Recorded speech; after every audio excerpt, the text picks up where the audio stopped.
నీకు ఇప్పుడు కొదవలు కనపడితే కనపడవచ్చు, లేమి కనపడితే కనపడవచ్చు, అంటే కొంత దరిద్రత కనపడితే కనపడవచ్చు, కానీ అది నీకు పర్మనెంట్ కాదు, స్థిరం కాదు.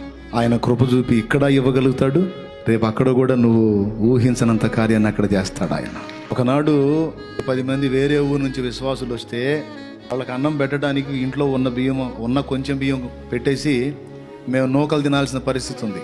తిన్నాం, తప్పలా. ఆ పరిస్థితి అట్లా వచ్చింది. ఆ లేమిని కూడా చూపించాడు మహారాజు. లేకపోతే గర్వపోతులం అయిపోయేవాళ్ళం. తిండిపోతూ, తాగుబోతూ, పండుపోతూ, నిద్రపోతూ అన్నట్టు గర్వపోతు అనమాట. ఆ లేమిని చూపించాడు, కఠిన పరిస్థితులు చూపించాడు. నాకు తెలుసు తర్వాత ఏం చేస్తాడో తెలుసు, నాకు విశ్వాసం ఉంది. ఈరోజు ఈ 10 మందికి అన్నం పెట్టడానికి తర్జన భర్జన పడ్డాం. మనం ఉన్నయన్నీ ఊడ్చి వాళ్ళకి పెట్టి మనం నూకలు తినాల్సిన పరిస్థితి ఉంది. గుర్తుపెట్టుకో, ఈ లేమి, ఈ కొరత, ఈ కొదువ పర్మనెంట్ కాదు. ఒక రోజు వచ్చింది, ఆ రోజున మనం 1000 మందికి, లక్షల మందికి అన్నం పెట్టేటట్టు ఏసై చేస్తాడు.